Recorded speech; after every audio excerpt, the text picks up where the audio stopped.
Greetings and welcome to the Around Money and Emigration channel.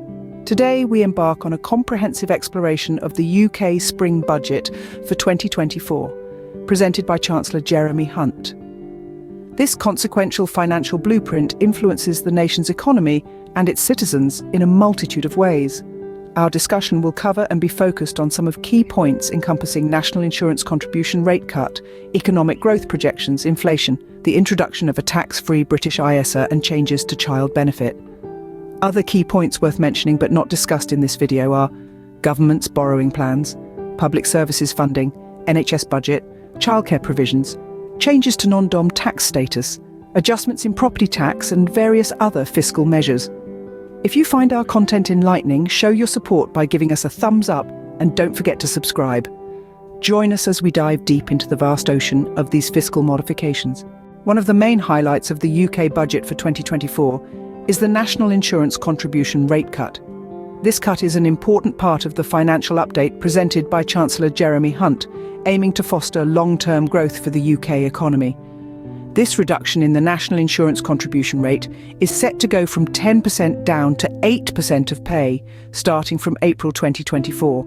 This is a continuation of the previous 2p reduction announced in the autumn statement, which brought the rate down from 12% to 10%. Now, let's put these figures into perspective.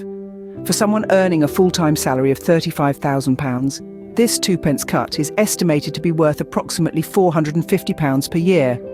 Now, that's a significant amount that can go a long way in meeting daily expenses or even saving up for the future. This cut is indeed a significant step in reducing the financial burden on UK workers. It's a testament to the government's commitment to easing the financial strain on workers and fostering a more robust and resilient economy. Now, let's turn our attention to the economic growth projections. The UK economy is set on a trajectory of growth. The Chancellor's Spring Budget predicts a growth of 0.8% for the current year, 2024, and a more vigorous 1.9% for 2025.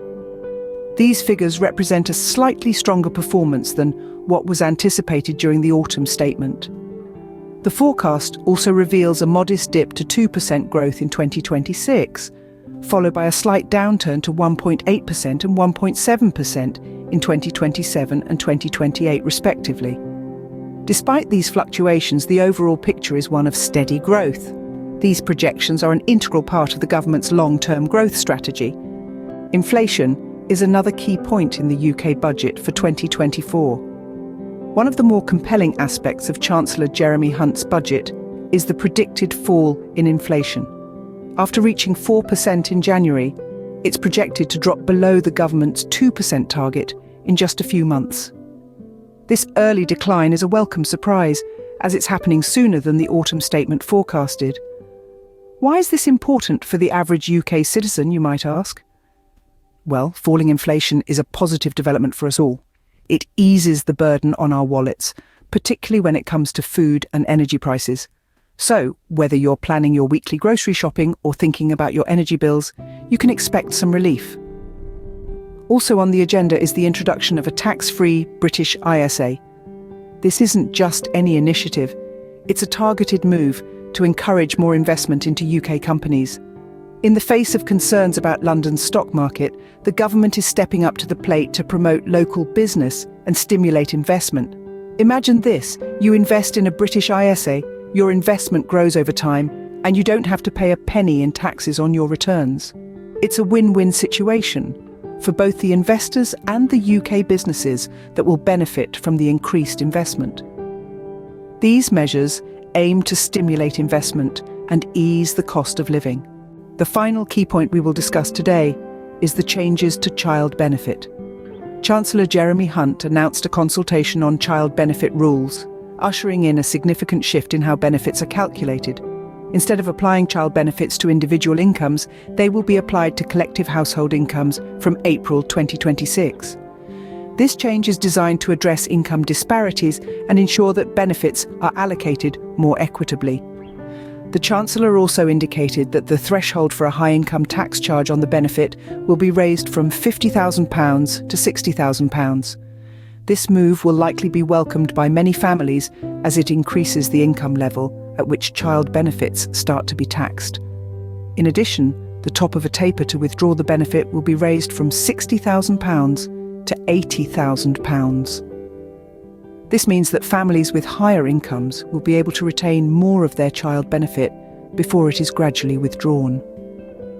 These changes to child benefit are part of a broader strategy to provide relief to families and stimulate long-term economic growth. By adjusting the rules and thresholds, the government aims to ensure that more families can benefit from this crucial support. However, it remains to be seen how these changes will play out in practice and what their actual impact will be on UK families. In conclusion, the UK budget for 2024, presented by Chancellor Hunt, emphasises long-term growth and relief to families. This budget is a comprehensive financial plan addressing a wide range of issues from national insurance contribution rate cuts to new child benefit rules. The economic growth projections show a promising future with a steady increase in the coming years. The fall in inflation, earlier than initially forecasted, brings a sigh of relief, especially with the easing of food and energy prices. The introduction of a tax-free British ISA aims to bolster investment in UK companies, strengthening London's stock market. The proposed changes to child benefit rules are a significant step towards providing relief to families, especially considering the increase in thresholds for high-income tax charges on benefits. These measures collectively aim to enhance the nation's economic prospects, notwithstanding the looming electoral pressures. For more detailed information on the spring budget, you can visit the official government website or other reliable news sources. Thank you for watching. If you enjoyed this video, please give it a thumbs up and subscribe to our channel for more insightful information. Stay tuned.